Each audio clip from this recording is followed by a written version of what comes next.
Hey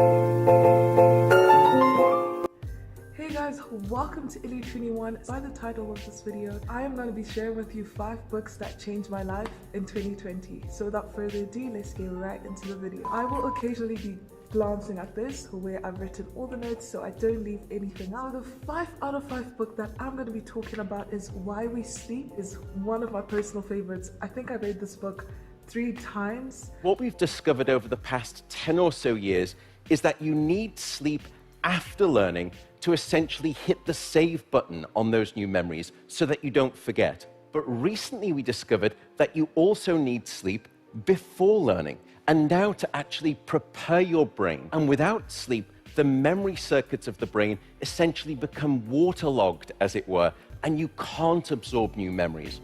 Breakthrough research has showed us that harnessing the power of sleep could help us to learn better, prevent cancer, slow down the aging process, stable energy, and just overall higher cognitive function and ability throughout your knowledge-related tasks. So the 5 out of 5 book that I'm going to be talking about in this video is called Why We Sleep, who is a professor of neuroscience and psychology at the University of California. I think I'll just use the first. So the 4th out of 5 book that I'm going to be mentioning in this video is called Atomic Habits by James Clear. We often fear that in order to achieve something new, to become someone new, we have to abandon everything that we are. But in fact, that's not how it works. Change can happen plank by plank, board by board, habit by habit.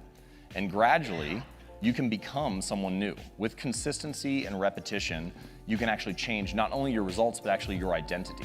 Written by a habits expert, he shows us how the small changes are the ones that make the most impact in our day-to-day lives, as habits are as a result of compound effects of all the small decisions that we make. So in this book, he gives us simple life hacks which we can start using right now, like habit stacking, the 2-minute rule, which I've managed to use, read more books, combining psychology and neuroscience, giving us stories that Olympic gold medalists, leading CEOs, and distinguished scientists have managed to use in their craft to be able to change their lives. So the 3rd out of 5 book that I'm going to be covering in this video, Essentialism by Greg McKeown. Success can become a catalyst for failure. Bill Gates said success is a very poor teacher. So I'm not anti-success. That would be the wrong place to have such a message, perhaps.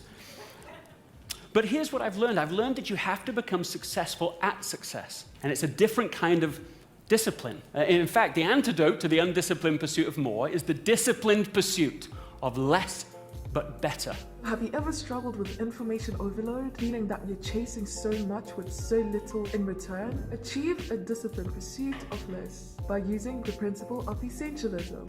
Gain control of your choices and start putting your time, energy, and effort into areas that will give you the highest possible contributions, goals, and activities that actually matter in your life. And the 2nd book that I'm going to be mentioning in this video is none other than 101 Ways That Will Change the Way You Think by Brianna West.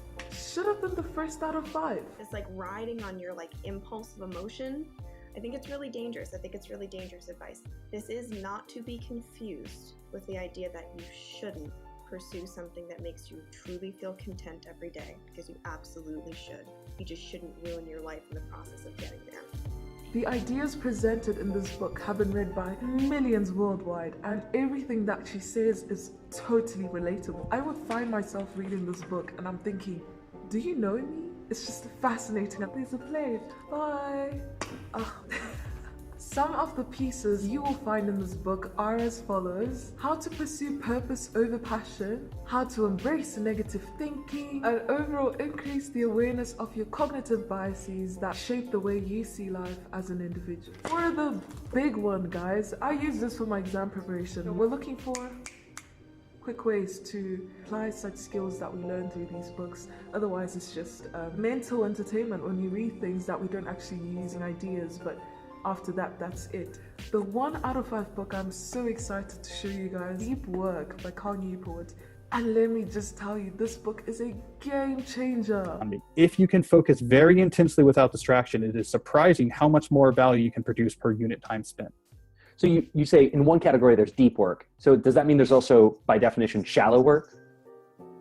So if you're looking to learn the one rare and most valuable skill in our economy, this book is for you. This is also for anyone looking for focused success in whatever area of your life, mostly applied to knowledge-related work. I've met so many people in my life, 21 years, who claim and swear that they've always had a short attention span, can't be fixed. But this book drops the gems. After reading this book, well, the second part of the book, the first part is full of anecdotes and stories of other people that have used deep work in their lives and have become so successful at whatever they're doing. You learn the ability to focus for long, undisturbed periods of time, learning faster, more efficient. For cognitively demanding tasks, you need to focus. Point blank, which the writer coined deep work. So I'm not going to spoil the book for you. Ask me 10 out of 10.